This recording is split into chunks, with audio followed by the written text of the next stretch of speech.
Bom dia a todos. Vamos tentar abrir as nossas Bíblias em Amós, capítulo 8.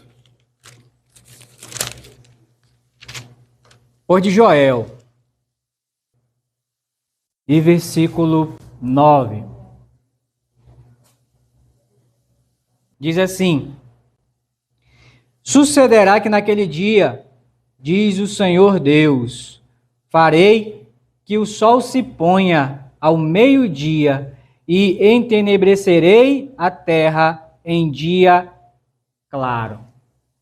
Irmãos, isso aqui foi uma profecia que Deus deu para Amós, que se cumpriu no dia da crucificação de Jesus Cristo. E isso aqui foi falado séculos antes, né, disso acontecer, né? Então, a maioria aliás, tudo, né, a respeito do Senhor Jesus se cumpriu nele mesmo, tá? Vamos ver isso aqui em Lucas capítulo 23, Lucas capítulo 23, esse é mais fácil, né? Lucas capítulo 23,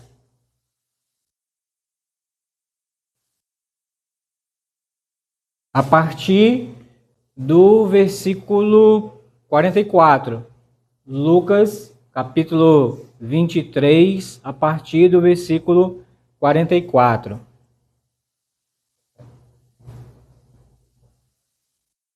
Lucas, capítulo 23, a partir do versículo 44.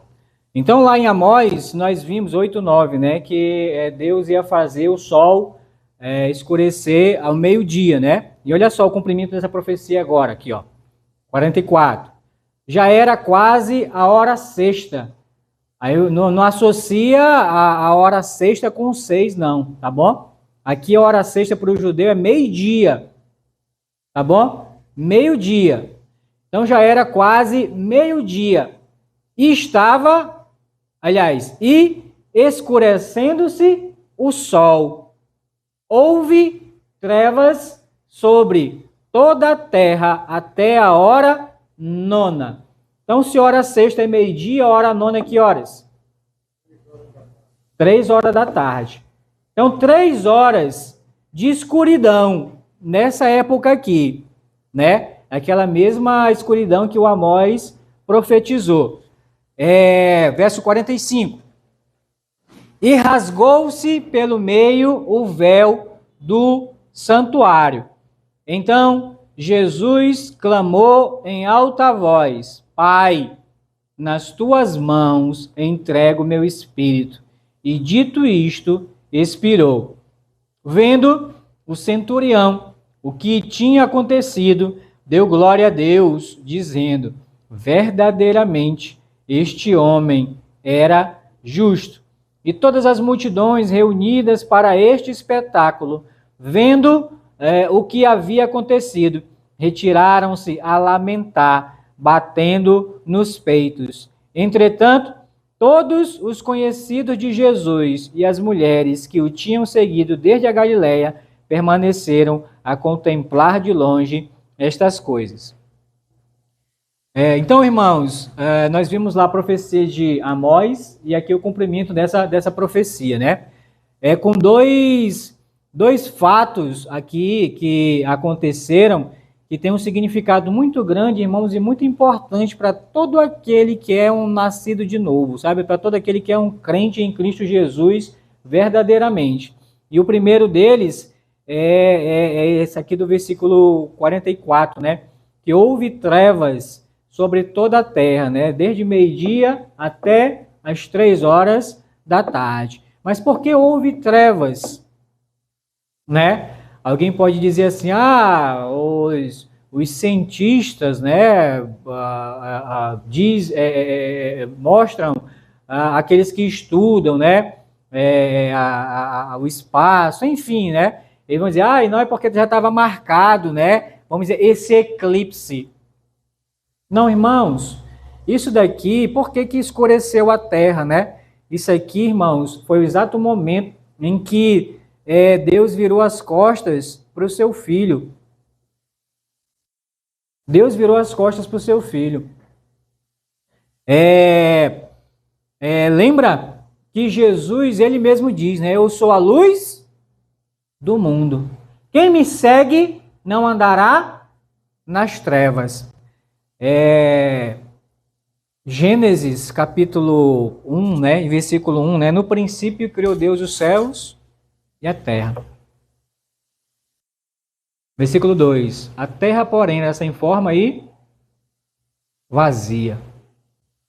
E o Espírito de Deus pairava sobre as águas. Não tinha nada, irmão, só era trevas. E a primeira coisa que Deus criou foi o quê? A luz. A luz. Então, aonde Deus habita é luz, irmãos. As trevas se dissipam. Só que aqui, né, vamos dizer, eu vou usar aqui uma ilustração aqui para os irmãos, né, bem simples. A luz se apagou. Mas o que foi que apagou a luz? E o que apaga a luz na vida de todo crente? Pecado. Sabe o que tira o teu brilho? O meu brilho é o pecado.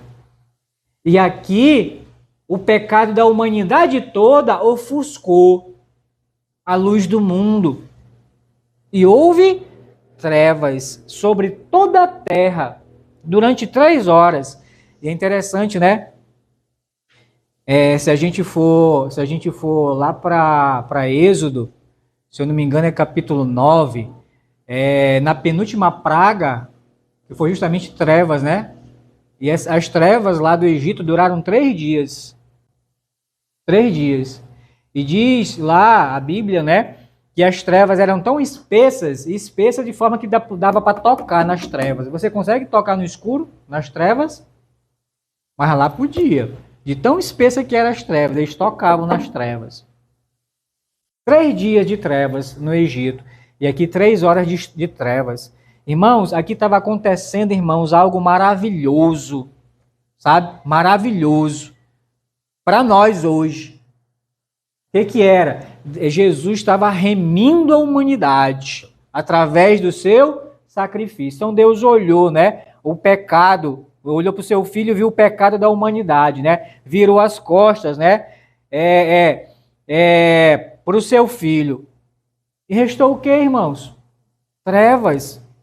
A ausência de Deus total. É isso que acontece, sabe? Com aquele que vive nas trevas. E Paulo escrevendo aos Colossenses, né? 1,13, né? E ele nos libertou do império das trevas e nos transportou para a luz do Filho do seu amor.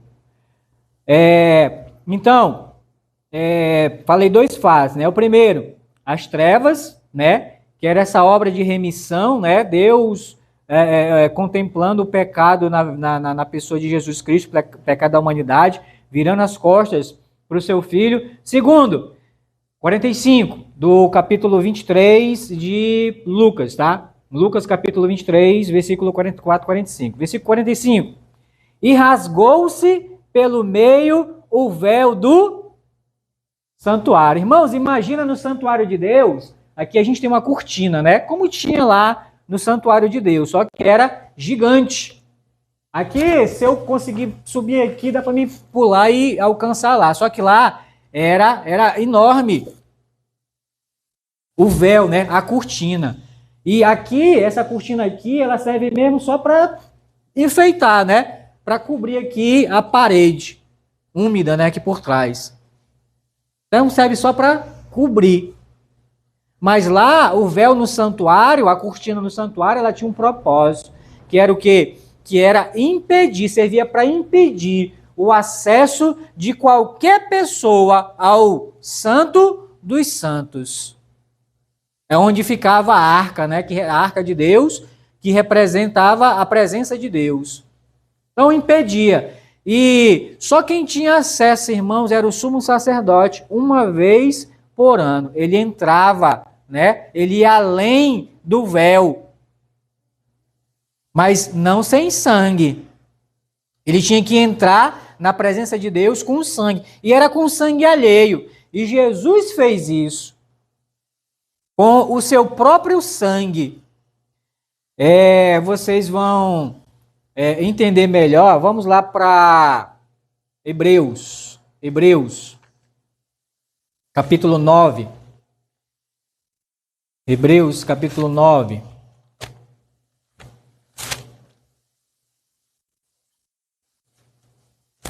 Hebreus, capítulo 9, versículo 8.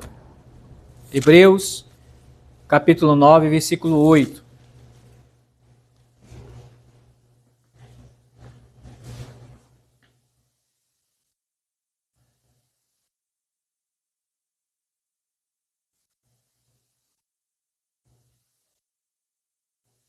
É interessante que o capítulo 9, ele faz uma comparação, né, do tabernáculo, e fala até da ordem, né, da ordem que era. Vamos ler a partir do versículo 1. Hebreus capítulo 9, versículo 1. Ora, a primeira aliança também tinha preceitos de serviço sagrado e o seu santuário terrestre. Com efeito, foi preparado o tabernáculo, cuja parte anterior, onde estavam o candeeiro e a mesa e a exposição dos pães, se chama o santo lugar. Então ele tá dividindo aqui, né? O santo lugar. Por trás do segundo véu se encontrava o tabernáculo que se chama Santo dos Santos, ou seja, então tinha a cortina, né? E o Santo dos Santos, onde ficava a Arca da Aliança, né? Representando a presença de Deus. 4. Ao qual pertencia um altar de ouro para o incenso e a Arca da Aliança, totalmente coberta de ouro, na qual estava uma urna de ouro, contendo o maná, o bordão de Arão que floresceu e as tábuas da aliança. 3 coisas. E sobre ela os querubins de glória, que com a sua sombra cobriam o propiciatório. Dessas coisas, todavia, não falaremos agora pormenorizadamente. Verso 6. Ora, depois de tudo isto, assim preparado continuamente, entram no primeiro tabernáculo os sacerdotes para realizar os serviços sagrados. Presta atenção que ele fala aqui no plural, né? Os sacerdotes, aqueles que auxiliavam o sumo sacerdote, né? E qual era o serviço sagrado deles, né? Era cuidar do santo lugar, era fazer a troca dos pães, né? Todo dia, né? Manter acesa o candeeiro, né? O candelabro, né? Esse era o serviço dele. Agora presta atenção. Verso 7. Mas no segundo, o sumo sacerdote, ou seja, só uma pessoa preparada e capacitada para isso. Ele, sozinho, uma vez por ano, não sem sangue, que oferece por si e pelos pecados de ignorância do povo. Então, primeiramente, lembra que ele oferecia 2 sacrifícios, né? Por ele mesmo, pelos seus próprios pecados e pelos pecados do povo. 8, aqui que eu querendo com isto dar a entender o Espírito Santo que ainda o caminho do santo lugar não se manifestou, enquanto o primeiro tabernáculo continua erguido. Ou seja, tinha um impedimento, que era necessário essa cerimônia, né? De sacrifício, esse derramar de sangue, né? Isso era necessário. Então, por enquanto, não ia ter acesso livre ao Santo dos Santos pela humanidade. Quem quisesse acessar era através da pessoa do sumo sacerdote, através do sacrifício dele pessoal, por si mesmo, e depois pelo povo. Mas isso, irmão, tinha prazo de validade. tinham tempo para acontecer. Até a vinda de Jesus Cristo, né, para esse mundo e ele cumprir a profecia e o sacrifício a Deus. Agora vamos para capítulo 10 agora, de Hebreus, versículo 19 e 20. Capítulo 10 agora de Hebreus, versículo 19 e 20.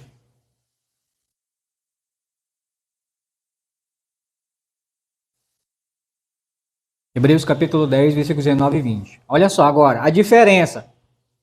Aqui no 9, né, o impedimento ainda, né, não tinha livre acesso, né, por causa da cerimônia, do sacrifício. Agora olha só, tendo, pois, irmãos, presta atenção que ele não está falando com ímpio, né, está falando com crentes. Irmãos, intrepidez, essa palavra aqui é coragem, é ousadia. Mas coragem e ousadia para quê? Para entrar nos santos dos santos. Preste atenção que ainda não é sem sangue, né? É com sangue. Só que não mais com sangue alheio dos animais, né? Agora é com sangue de quem? De Jesus. É o único sangue, irmãos, nesse mundo que tira, né?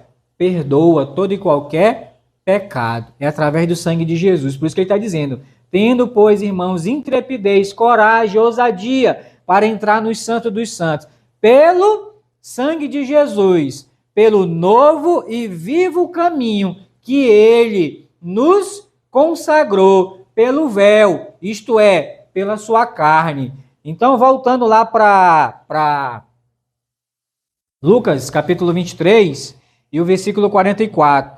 E rasgou-se pelo meio o véu do santuário. Ou seja, irmãos, esse acontecimento, né, de rasgar o véu. E nos outros evangelhos, aqui, tanto em Mateus, né, em Marcos, aqui o Lucas ele diz que só o véu se rasgou pelo meio. Em Mateus ele vai dizer que rasgou de cima a baixo. Se eu pegar essa cortina aqui, né? Lógico, né? Se tiver uma parte poída, né? Podre. Eu pegar na barra dela e fizer força, ela vai rasgar, não vai? Mas de baixo para cima. Só que aí rasgou de quê? De cima para baixo. Obra de Deus. O que isso significa? Significa, irmãos, que nós não íamos daqui para frente, a partir desse momento aqui, né? O pecador, ele ia ter acesso à presença de Deus. Sem precisar de sumo sacerdote, sem precisar mais de sacrifício. Somente confiando no sacrifício do Senhor Jesus Cristo. Que maravilhoso, irmãos. E até então, aqui, ninguém podia entrar na presença de Deus. Agora nós podemos. Mas por quê? Pelo nosso mérito? Pelo nosso sacrifício? Não. Pelos méritos e o sacrifício de Jesus na cruz, que tornou isso o quê? Possível. Possível. Irmãos, e o que cabe a nós, irmãos, é entrar na presença de Deus com confiança, com ousadia, conforme o escritor aos Hebreus, né, nos encoraja. Confiando unicamente no sacrifício de Cristo. E infelizmente, irmãos, infelizmente, ainda hoje, tem pessoas, né, querendo acessar a presença de Deus, mas com intermediário, fora Jesus. Fora Jesus. E não precisa mais. E isso aqui serve justamente para a gente lembrar dessa obra maravilhosa, irmãos, e perfeita, que só ele foi capaz de realizar ali naquela cruz. Dando o seu corpo, né? Ou seja, as trevas é a punição do pecado. Punição do pecado. O véu se rasgando, né? É o caminho que ele abriu, o novo e vivo caminho, como diz Hebreus, né? O novo e vivo caminho.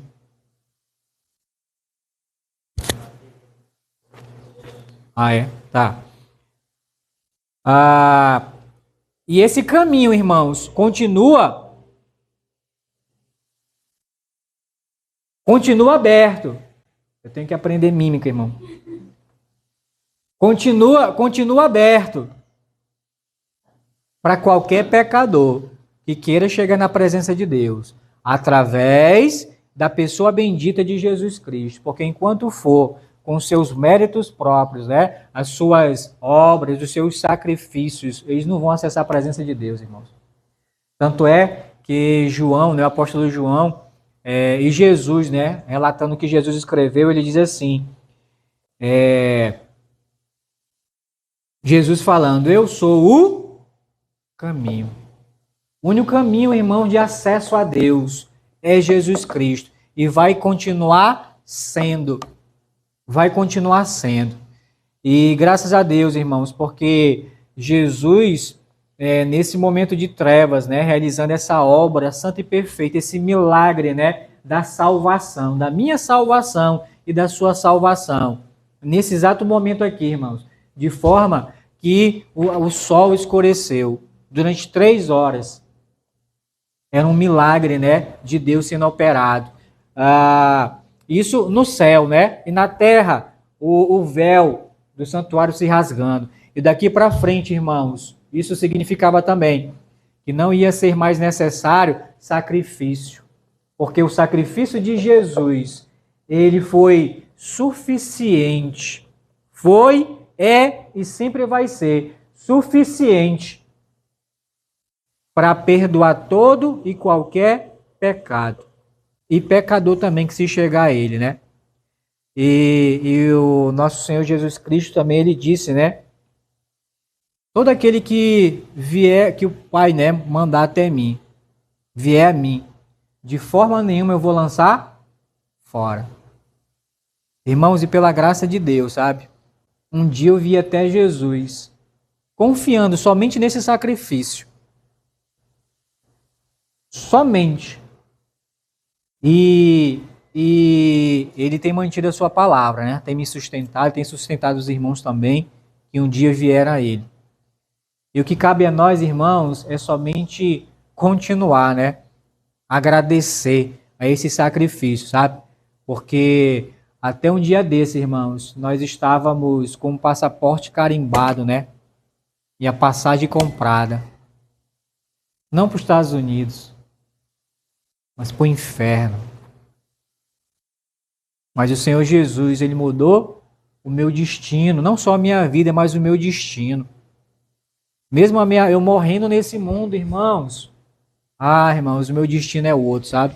Mas por que é outro? Porque ele mudou. Ele que abriu um novo e vivo caminho, né? Através do seu corpo, através do seu sangue, através do seu sacrifício, ali na cruz.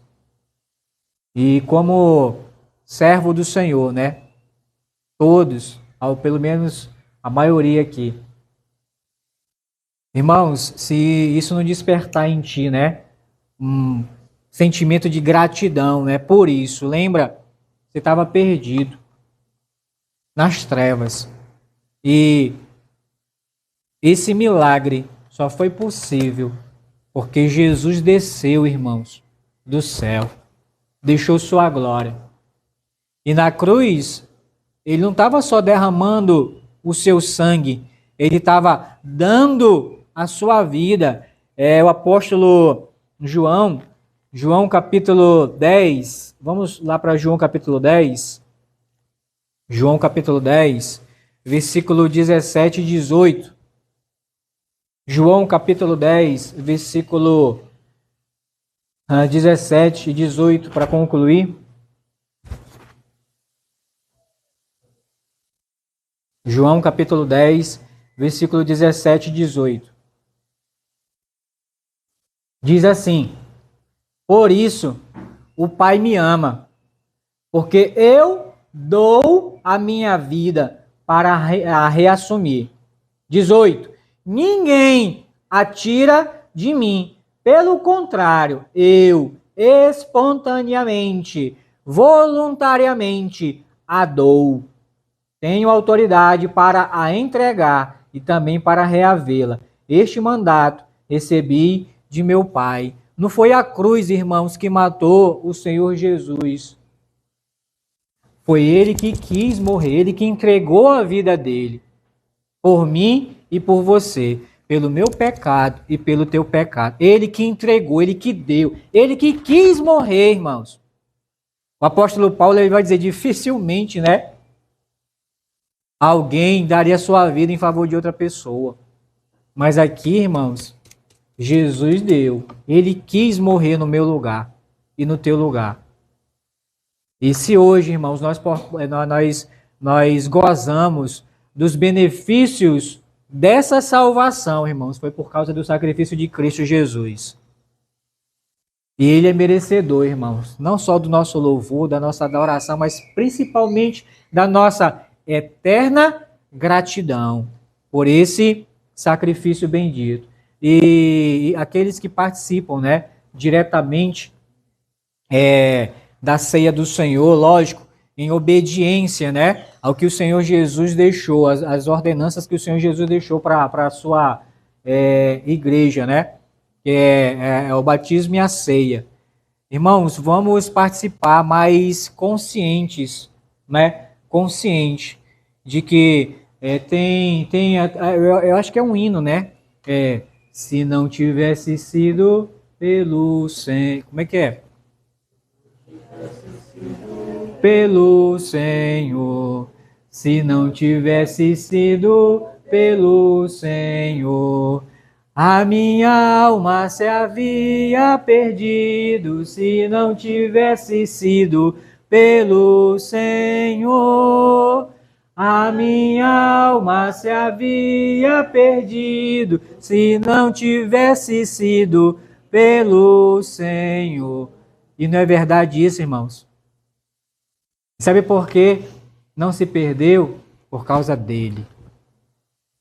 Não é à toa, irmãos, que o Paulo, e bem colocado, né?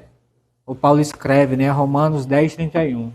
Porque para ele e por meio dele são todas as coisas. A ele a glória. A ele a glória, irmãos. Que Deus continue nos ajudando, irmãos, nessa recordação, nessa lembrança. E vamos perseverar, irmãos. Vamos perseverar nesse memorial. Que esse memorial também aqui, irmãos, ele tem um tempo de validade também.